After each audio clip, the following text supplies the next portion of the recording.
Author Donna Jodhan presents Episode 11, The President's Christmas Motorcycle. President Marco Sumner and his sidekick Nicholas Gleason are on a special mission this year, and they are bound and determined to see this mission to the end despite certain health issues for them both. President Marco's eyesight is a cause for concern for the family, and Nicholas Gleason has broken his arm. Added to this, the president's wife is about to give birth. Christmas is here and things need to be done and problems need to be worked around before the show gets on the road. Find out how these two best friends deal with things as they happen and how the families come together to help and support. The President's Christmas Motorcycle, a tale of fiction that includes the birth of a baby in the midst of mayhem and confusion. Written by Donna J. Jodhan.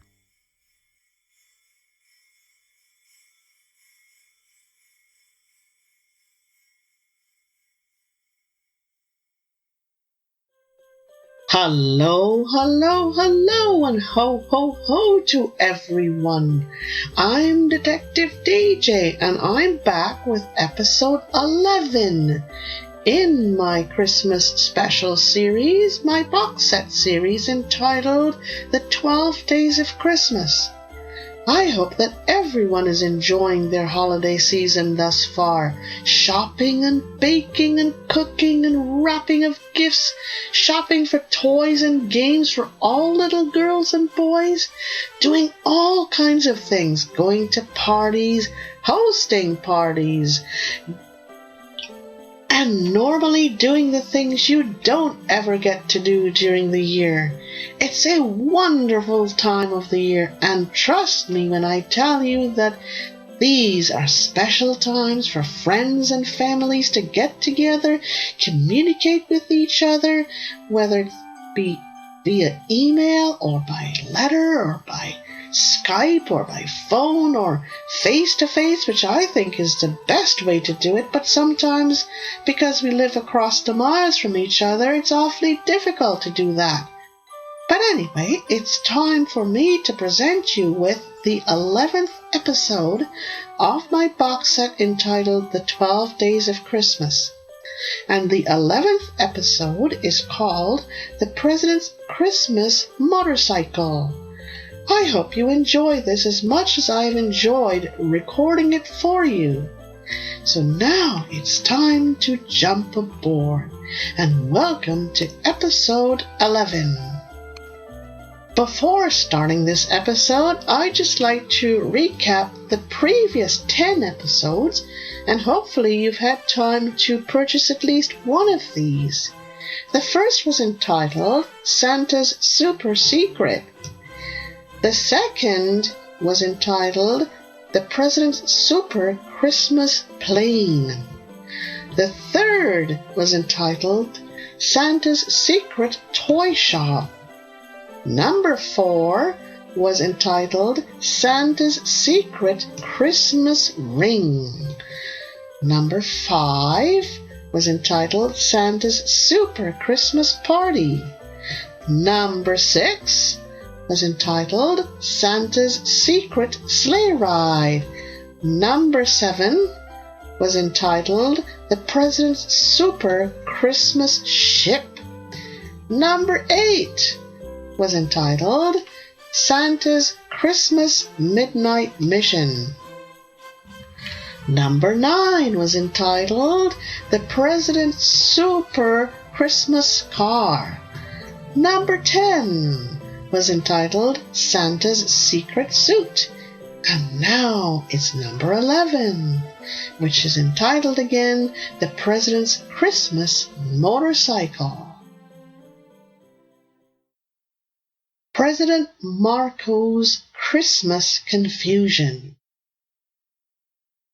There is never ever any shortage of stories to go around whenever it comes to Christmas time at the Sumner and Gleason family homes. and this year is no different. President Marco Sumner, the head of a huge international toy conglomerate, and his sidekick Nicholas Gleason, who is Marco's best friend, are known in many circles as the magicians. And why? Because over the years they have spent long and tireless hours creating and designing toys and games for children with disabilities and for giving to the less fortunate. In addition, they have carried out some very daring and exciting missions over the past few years, thanks to their friend Josh Reisman, who is a very high-profile reporter, and Kris Kringle, who is the chairman of the international famous Kris Kringle Christmas Foundation. The magicians have created and developed toys way beyond the imaginations and expectations of many. And it is way beyond the expectations of their time, even putting them ahead of the likes of people such as Steve Jobs. But they have taken great pains to remain in the shadows of their fame, not wishing to steal anyone's thunder and to keep on enjoying the true spirit of Christmas, this being to give to others. Kris Kringle has very powerful friends in high place, one of them being the famous Santa Claus. And from time to time, Santa Claus calls on Kris Kringle to help him out in tight spots. And this is where President Marco Sumner and his sidekick Nicholas Gleason are often pulled into action, as Kris makes his request through his friend Josh Reisman. President Marco and Nicholas met several years ago at a very interesting time. It was Christmas time, and Marco had just lost his vision, and at that very time, a little boy called Nicholas Gleason, who himself was blind and living in England, had written to President Marco, asking him if he and his company could create more toys for blind children and for the less fortunate. Nicholas's letter had touched Marco, and the rest, as they say, is history. Marco invited Nicholas and his family to spend Christmas with him and his family in America. Marco had sent his president's plane to pick up Nicholas and his family, and the two had hit it off as soon as they had met. Then Marco had convinced the Gleasons to move to America, and a few months later, both families were living side by side. In due course, most of Marco's vision was restored, and Nicholas was able to receive sight for the first time in his life. Now the two work side by side and shoulder to shoulder, as they say, and Nicholas continues to design and develop Braille systems and gadgets, and he also teaches Braille. Marco has learned Braille, and the two of them work together to continue their mission to help blind children and the less fortunate. Marco is now married and has a little son named Nicholas Marco, and they affectionately call him Little Nick. And another one is on its way.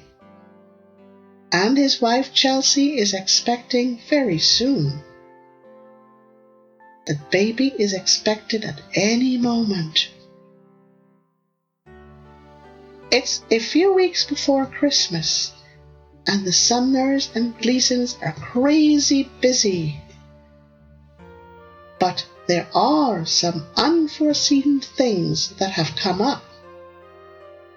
The expectation of a new baby to the Sumners is terrific news, but then the Sumners are worried as Marco's eyesight has begun to fail once more, and a few days ago Nicholas broke his right arm while playing ice hockey.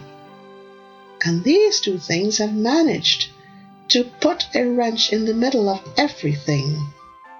But the families are coping well, and everyone is pitching in, and despite his failing eyesight and a stern warning from the doctor not to overdo things and work less, President Marco continues to work full tilt, and Nicholas continues to struggle with his broken arm.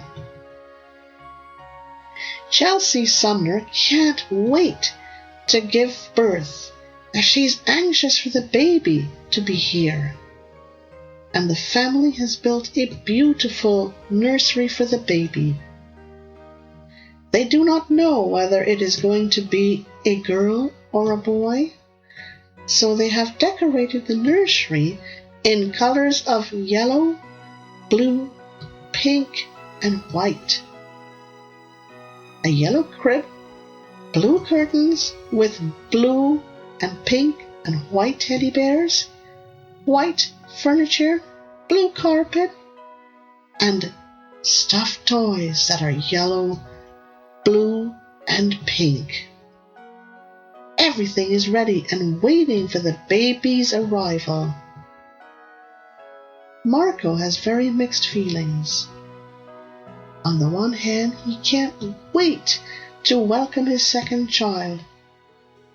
But on the other hand, he's also extremely worried about his eyesight. The doctors have told him that there may be a slight chance that he could lose it all, but they are confident that they can restore his vision with a cornea transplant. And Marco has convinced them to wait until after the baby is born to perform the transplant. As for Nicholas, nothing to be done but for his broken right arm to heal with time. And now Christmas is here once more, and Marco and Nicholas at both secretly hoping that there will not be any other incident to add to the list, and that this Christmas would be somewhat of a quiet one, staying at home with their families. But fate always has a way of getting involved at the wrong time, and this time is no different, as the Sumners and the Gleasons are at home on this particular day, enjoying quiet times in their respective ways. Marco is helping little Nick to put a toy train together, while his wife Chelsea relaxes on the sofa. And Nicholas is at home with his parents, and he is watching a Disney movie. In an hour or so, the Sumners will be having Sunday dinner with their parents, and the Gleasons will be joining them, as this has been their custom for the past few years, a Sunday get-together between families. But it seems that on this day, fate is in a bit of a hurry. Dinner is well on the way, and everyone is just now sitting down. Little Nick is jabbering away about what he would like Santa to bring him for Christmas. Marco's parents and Nicholas's parents are hovering over the families, making sure that everyone gets served. and Marco has piled his plate high with food. Nicholas is having some difficulty eating, and Chelsea is helping him. Now everyone has been served, and the room is quiet, except for the scrapings of knives and forks, and little Nick in continuing to jabber and chatter. Chelsea tries to get him to eat, but today he is just too much more excited about the coming of Christmas, and nothing can stop him today. Then the semi-silence is broken by a knock at the back door, and there is a collective sigh from everyone, including little Nick. A special request for Marco and Nicholas. And fate did not disappoint on this day, and as Marco and Nicholas mildly protested after they had led the man into the family room, another chapter of the Magicians is about to begin. Marco and Nicholas are somewhat surprised to see this man on this day, as it is a Sunday, and in the general scheme of things, he is not really known for paying house visits. But after hearing him out, they can surely understand. And seeing that he has come himself in person, instead of sending Josh Reisman, it sure puts things into perspectives for the Magicians.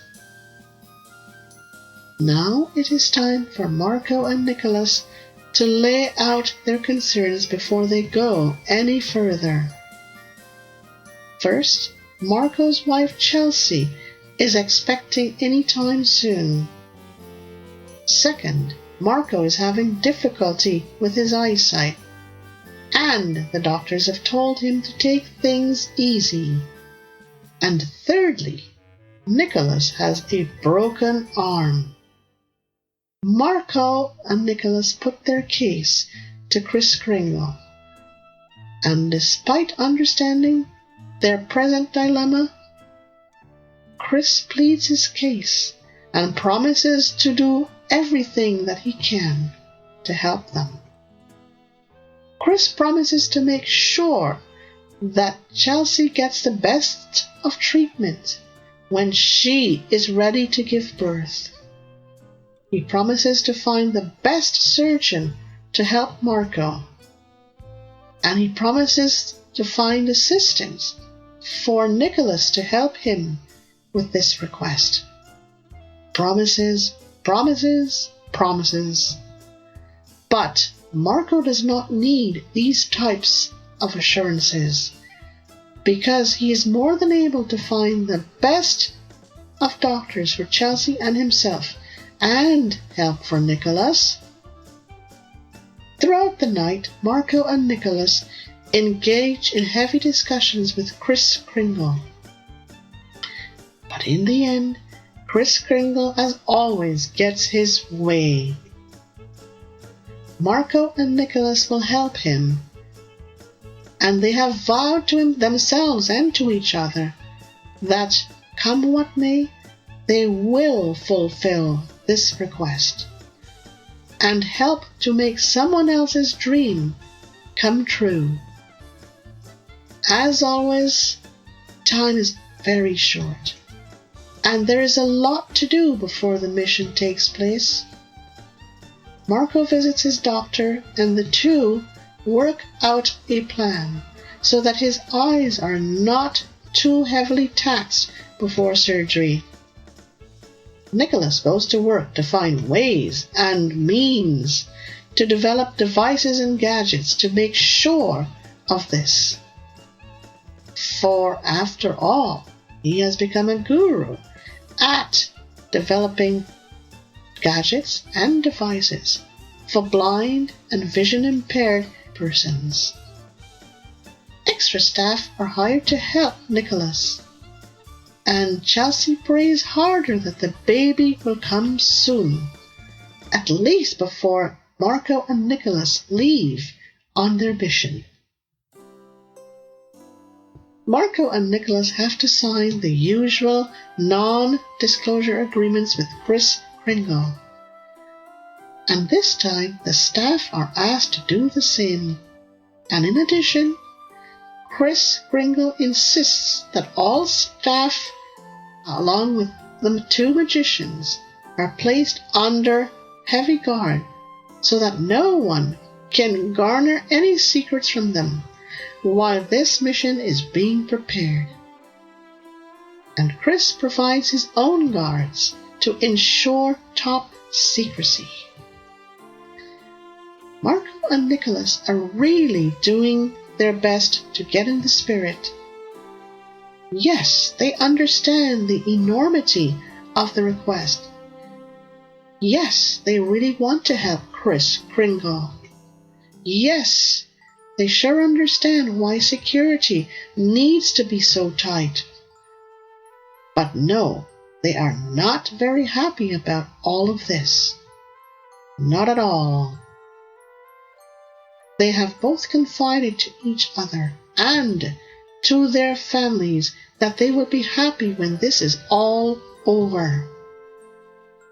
Marco and Nicholas are putting in very, very long hours, and it is starting to tell on them.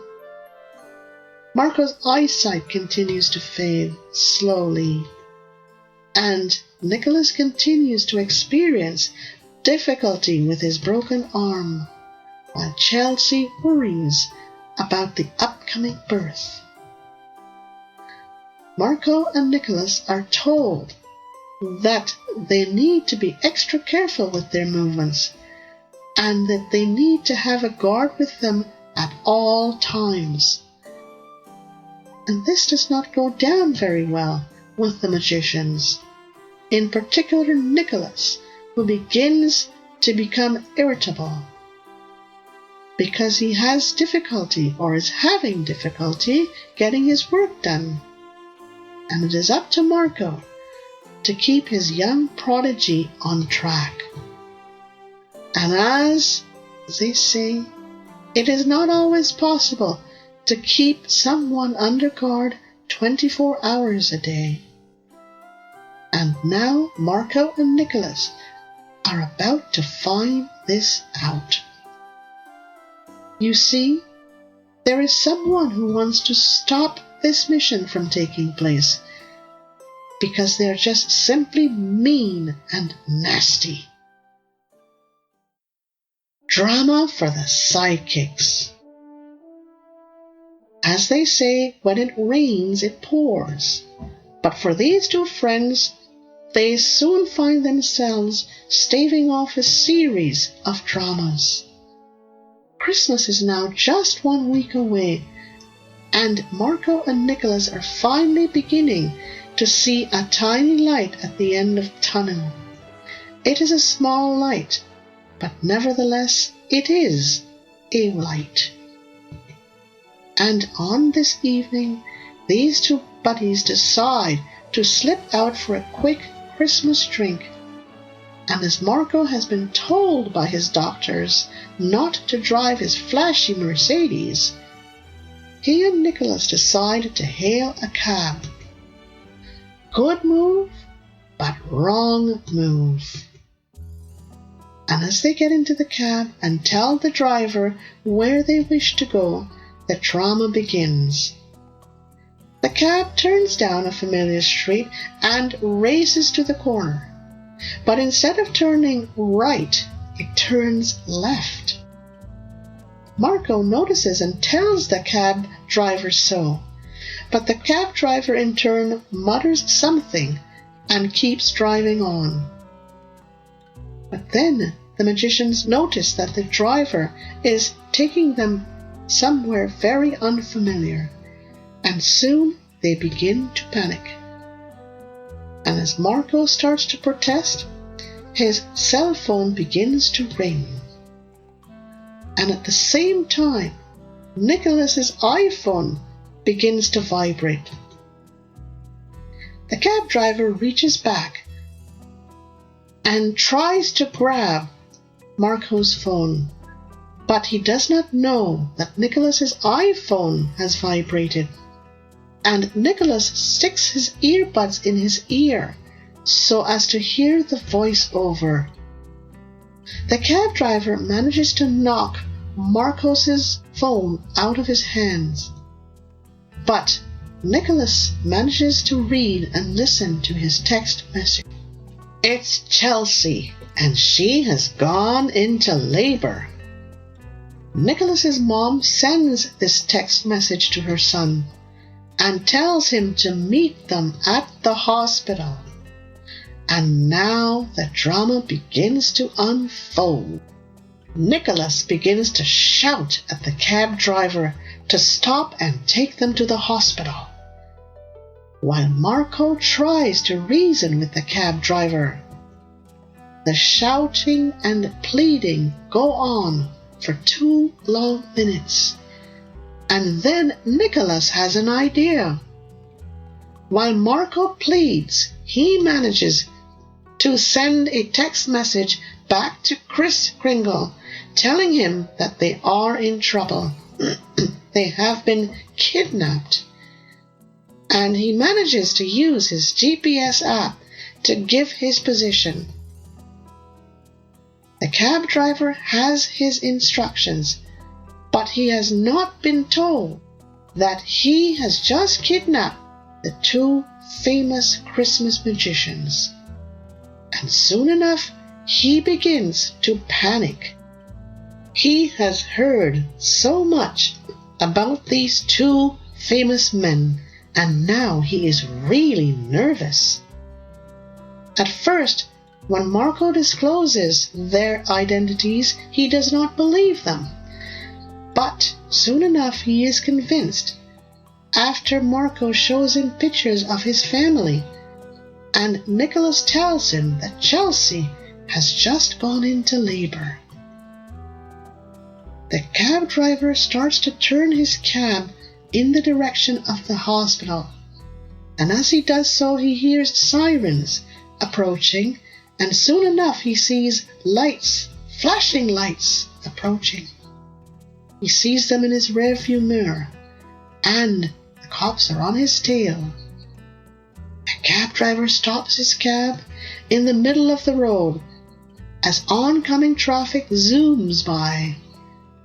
Marco tells him to pull over to the side, and he does so. Soon the cops are at the driver's side of the cab, and the driver has put up his hands in surrender. Marco tells the cops that it was all a misunderstanding, and now he and Nicholas need to get to the hospital as soon as possible. And the cops drive Marco and Nicholas to the hospital. And upon their arrival, their families are waiting for them. Chelsea's doctor comes out to meet the excited group, and he takes Marco upstairs to the delivery room, leaving the others to wait for news. And they do not have very long to wait. And Marco has big news for them. Marco and Chelsea have been keeping a secret of their very own for the last few months, and only Marco's mom has been in on it. Now it is time to reveal the big news.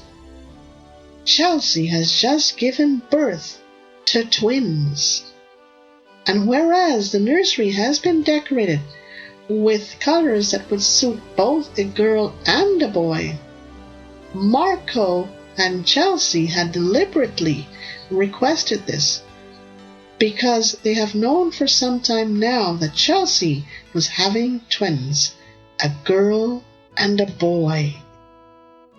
The group is stunned for a few seconds, and it is Nicholas who breaks the silence by saying, "Never thought you had it in you." And soon there is rejoicing and laughing and crying. And the proud papa goes around hugging everybody, starting with Nicholas.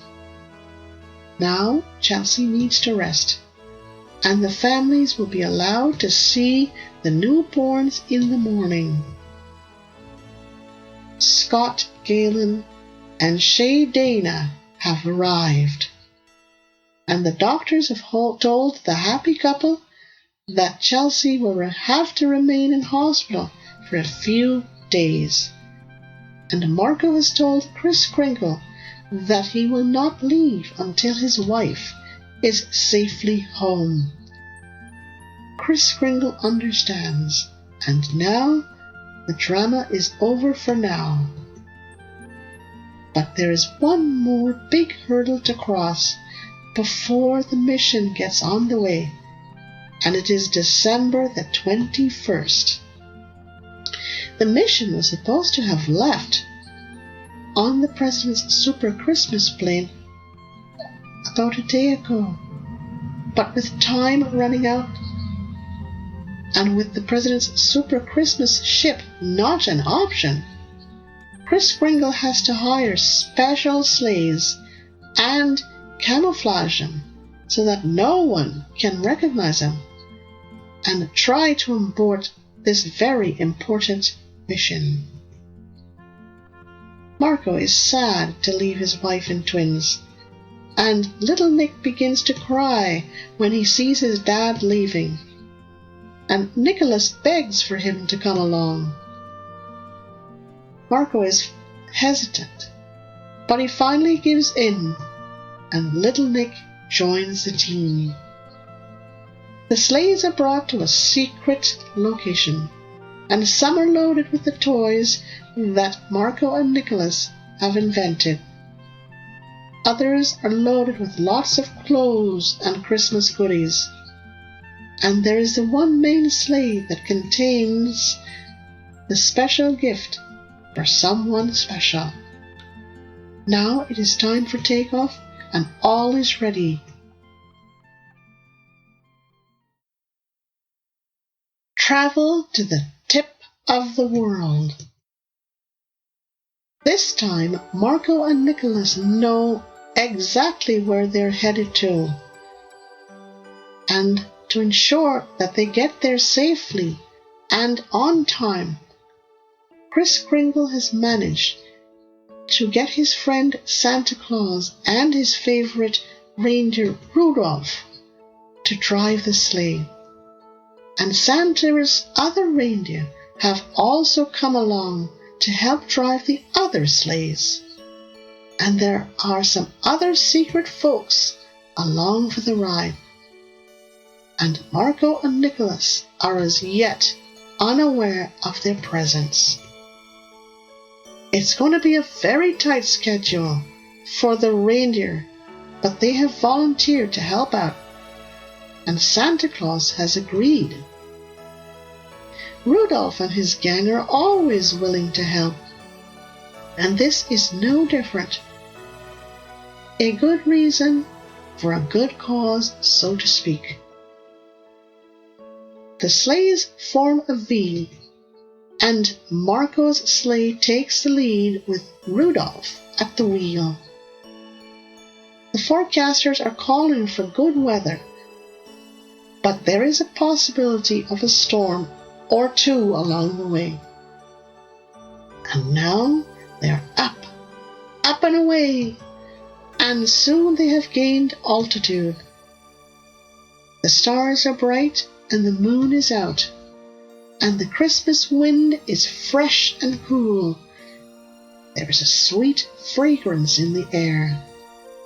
Little Nick is seated in his dad's lap, holding tightly to Marco's hands, and Nicholas is sitting next to them.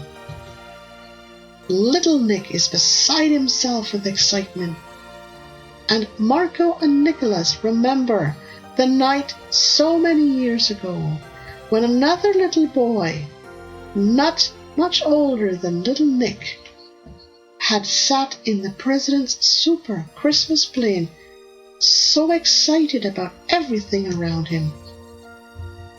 That was Nicholas on his first trip aboard the President's Super Christmas plane. So far, so good.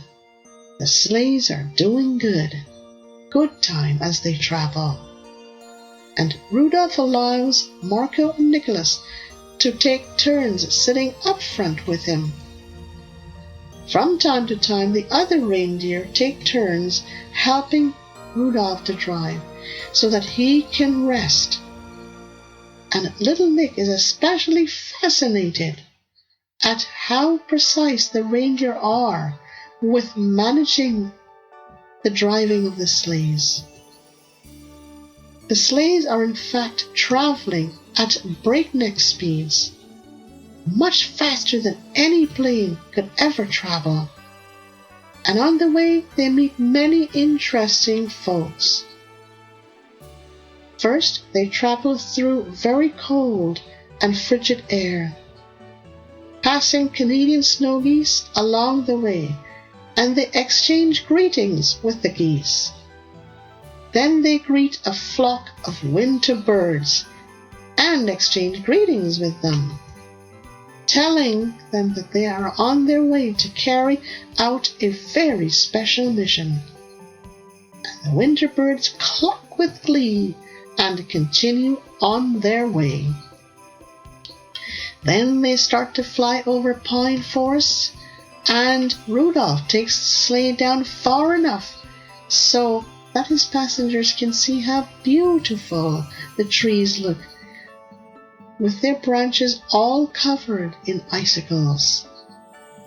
The other sleighs follow suit so as to keep in sync with Rudolph. Then the sleighs are crossing over frozen lakes, and Rudolph provides Marco and Nicholas with special powerful night glasses so that they can see more clearly below them. And he also has a special pair of night goggles for little Nick. They can see ice fishers on the lake and ice skaters skating on frozen ponds. Then they see beavers crossing frozen rivers, bears and seals frolicking on open ice, wolves walking in the woods, and huge oil tankers lined up on the frozen seaways. But soon again the scene changes, and little Nick lets out a loud whoop. The sleighs are now crossing over large cities with lots of lights, streets crowded with pedestrians and cars, motorcycles and buses, trucks and trailers. Then they see bridges covered in snow, busy highways with practically thousands of vehicles moving along very slowly, and airports with workers de-icing aircrafts. And little Nick begins to wave at everything in sight. But he does not know that far down below, none of the folks are aware of them passing over. Then come the very tall, snow-capped mountains, and there is something new to wow over for the passengers. But before they can complete their mountain crossing, they are caught in a snowstorm, and it is time to batten down the hatches.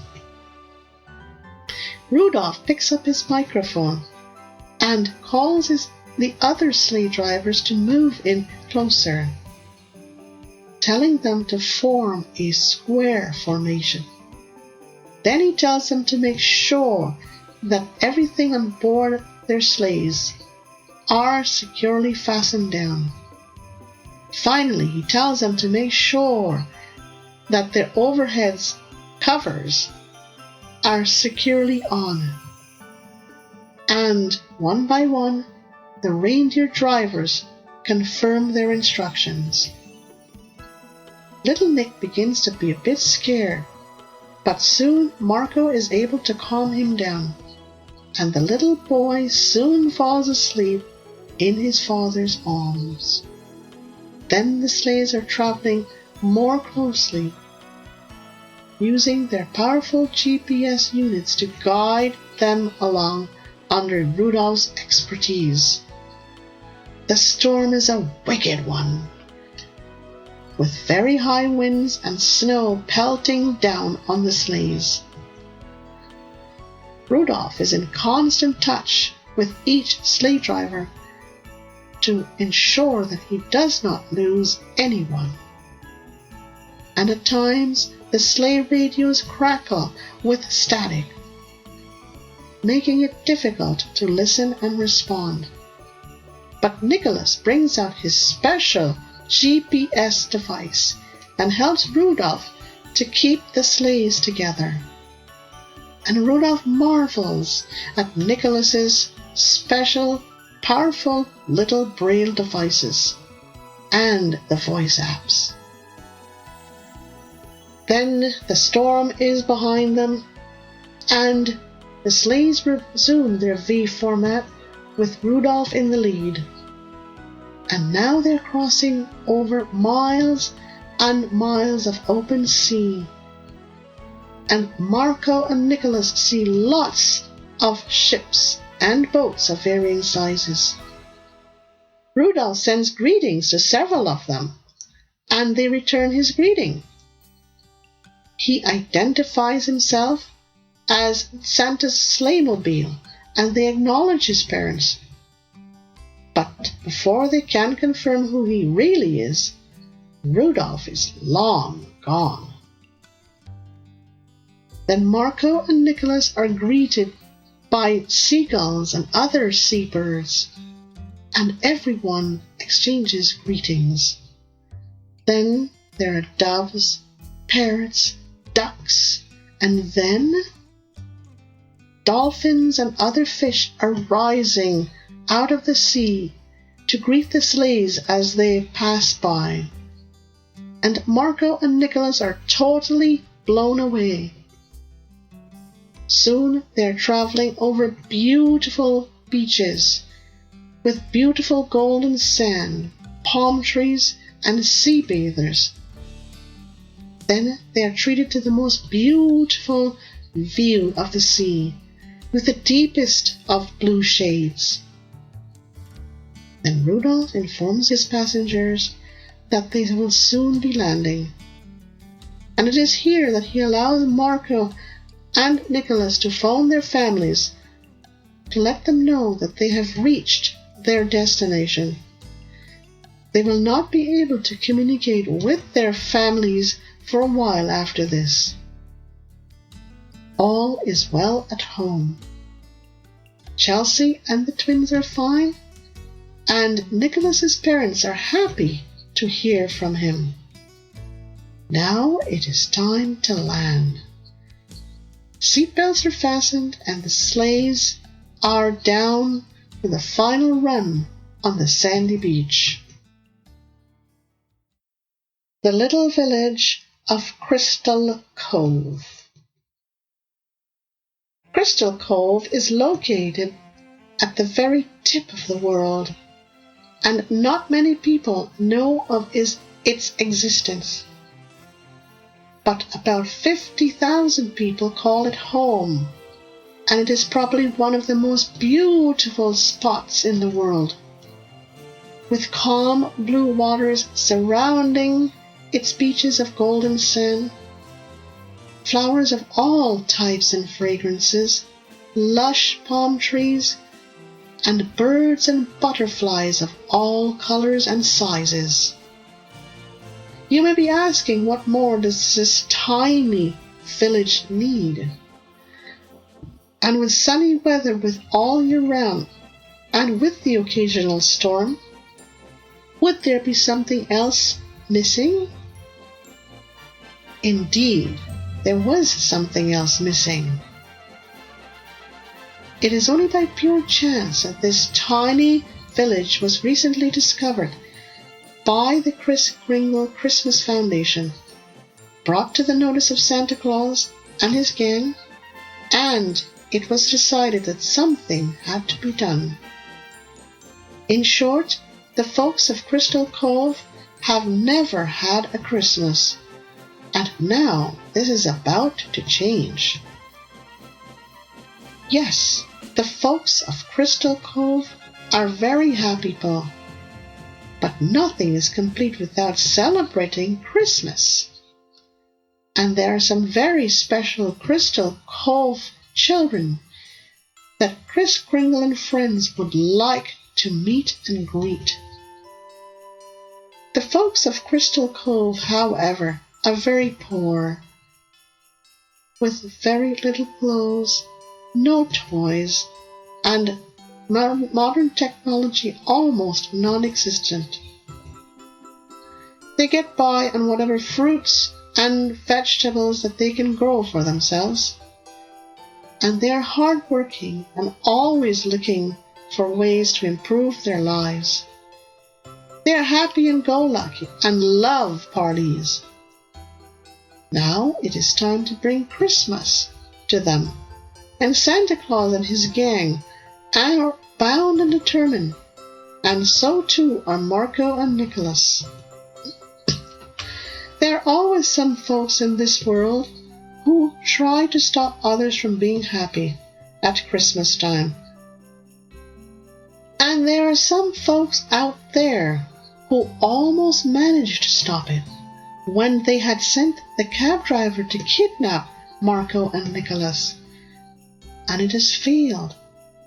But now it is time to complete this Christmas mission for Crystal Cove. The folks of Crystal Cove have no idea what is about to take place, and Kris Kringle supervises the unloading of the sleighs, while the reindeer set things up and Marco and Nicholas get their special toys ready for action. And even little Nick, who has now awakened, gets into the action, and he helps the reindeer. And while work proceeds at a furious pace, unseen persons watch and smile from their hiding places in one of the sleighs. Work is proceeding well, but there is so much to do, and if schedules are to be met, then everyone needs to hurry. But then, as they say, fate is about to liven things up, and one of Nicholas's special devices starts to ping very loudly. At first, Nicholas ignores it, but the consistent pinging finally catches his attention, and when he sees which device is pinging, he straightens up in a hurry. A race against time. And now it is time to spring into action, as they say. Nicholas's pinging weather devices are telling him that a storm is fast approaching, and now they really need to hurry if they have any hope of saving their sleighs and everything else. He begins to shout, and soon everyone is hurrying. Everyone is working furiously and watching with growing concern, as the sea, which was so calm and so placid just a few minutes ago, is now beginning to turn very rough, and the waves are beginning to grow bigger and roar louder. And soon enough, the winds are beginning to howl, and the waves are coming further up the beach. Marco and Nicholas observe the trees swing lustily in the blowing wind, and they see large flocks of birds drifting inland towards the tall palm trees. Then the skies begin to grow darker by the minute, and soon huge sheets of lightning begin to light up the skies, followed by loud, bolts of thunder. Kris Kringle urges everyone to hurry, and they are told to rake back the sleighs and drive them into the fields across from the beach.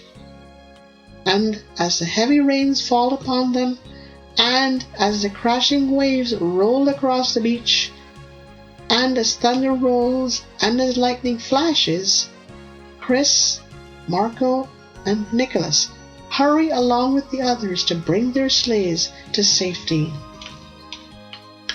Little Nick is scared and begins to cry, but Rudolph keeps him distracted by putting him into the lead sleigh and putting on a video game for him to keep him busy. And it works. And then the sleighs are repacked and everyone is safely aboard. Now it is time to wait out the storm. Kris Kringle makes sure that the sleighs remain undiscovered by using a special device that makes them invisible to others. And while they wait, some take the opportunity to take naps, while others read and others chat among themselves. And at around noon, Rudolph goes to work to cook the entire gang a sumptuous meal, and others join in to help him. The storm lasts longer than expected and starts to abate by early evening, and it has left lots of debris on the beach. But nothing is going to dampen the spirits of Kris Kringle and everyone else. And as they remain hidden in their sleighs, they watch as the folks of Crystal Cove come out to clean up damage from the storm. And now it is nighttime once more, and the skies are clear, and the seas are calm. And it is time to get to work for Kris and his Christmas gang. Time to deliver what they came to deliver, and time to start a new tradition. And as a warm breeze blows in from the sea, and as the crickets begin to chirp, and as the moon rises, and as the stars slowly begin to come out, Marco and Nicholas and the others work under the cover of secrecy to unload the sleighs once more, and to get things ready for a Christmas celebration at Crystal Cove. The Santa Claus Parade. December 23rd dawns with a lovely sunrise, and precisely at around 7 a.m., as most of Crystal Cove's folks are just now getting ready to go to work, something is about to happen. And lo and behold, Marco and Nicholas did not expect this one. For as they prepare to join the parade, they stare in disbelief at what is happening at the head of the parade. And as they would later reflect, there is never a dull moment when it comes to Kris Kringle. The parade is headed by none other than Santa Claus himself, all decked out in his customary red suit. But with a twist. The red suit is a tropical suit, and Santa is dressed in red shorts, a red t-shirt, and a red cap with a white visor. He is wearing red sandals with no socks. Gosh, he looks so different. But it is him for sure, with his big belly and snow white beard. And there is Mrs. Claus beside him, all dressed up in a lovely red dress. And that's not the end of it. Santa's brother, Santa Claus, who we met in the President's Super Christmas car, is also here. And then Santa's cousin, Santa Stoyan and Santa Stefan, who we met in Santa's Super Christmas party. They're also here. And the Claus family is kicking off this very special parade. Marco and Nicholas join the parade, and soon the folks of Crystal Cove are coming out to see it all.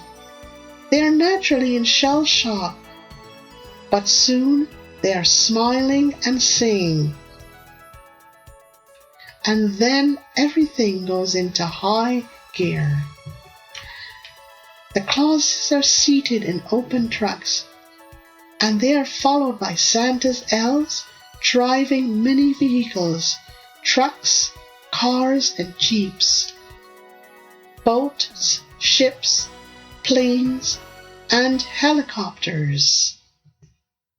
Then there are floats manned by some of Santa's helpers and Rudolph and his reindeer. And these seem to be the highlight of the parade.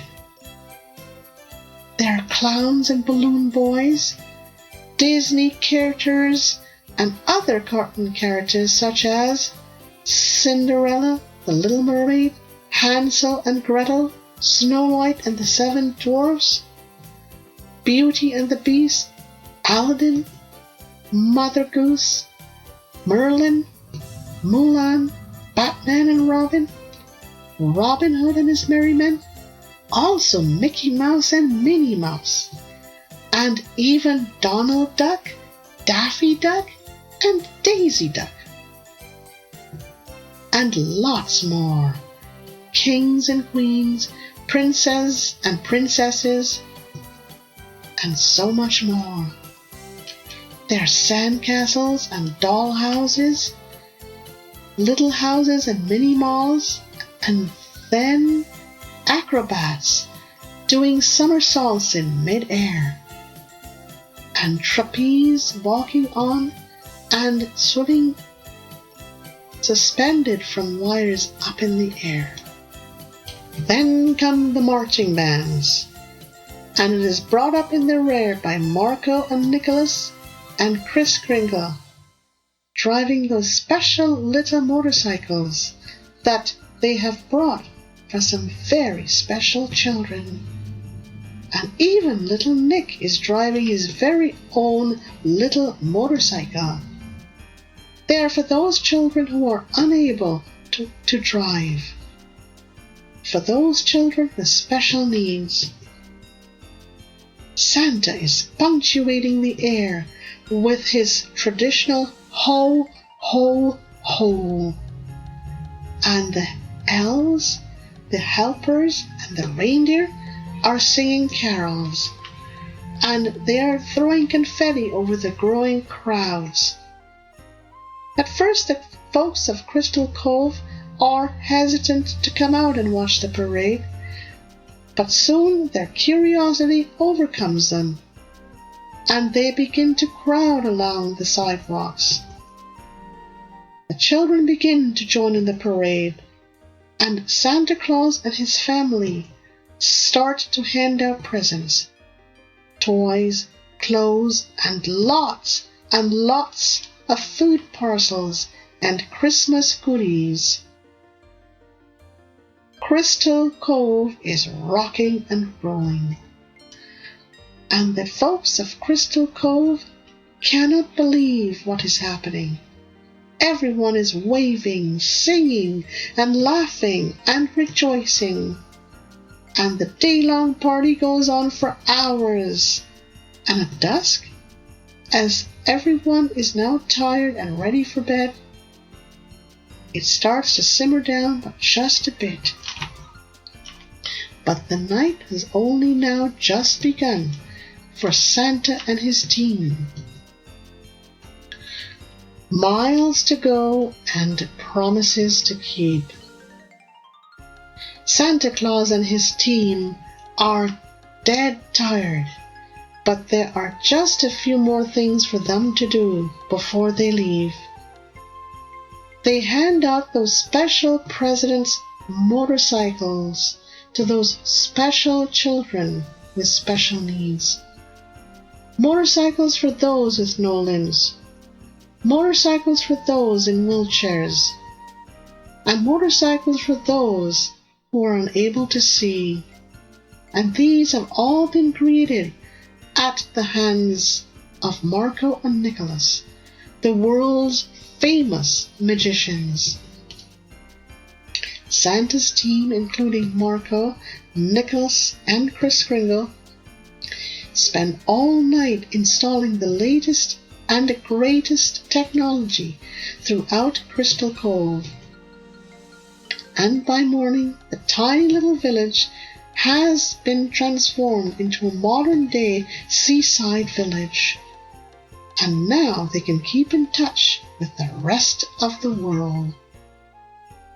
Soon, the rest of the world will start to learn more about Crystal Cove. Santa and Mrs. Claus climb aboard their sleigh, and with a final wave, they are off to their home in the North Pole, not before Santa has given little Nick a very special present, his very own mini yacht. Then Sandy Claus is next to leave, followed by Santa Stefan and Santa Stoyan in their respective sleighs. Then it is time for Marco, Nicholas, and little Nick to leave. And little Nick is sad. And little Nick begins to cry. And Rudolph and the other reindeer are going to drive them home. Finally, Kris Kringle climbs into his own sleigh with others, and then everyone is off, each going their separate way to their respective homes. It is Christmas Eve, and everyone has made it home in time for Christmas. And it is a very tired Marco and Nicholas who arrive at their home safe and sound. Little Nick is sound asleep in Marco's arms as he rings the doorbell to his home, and it is a smiling Chelsea who greets him at the door.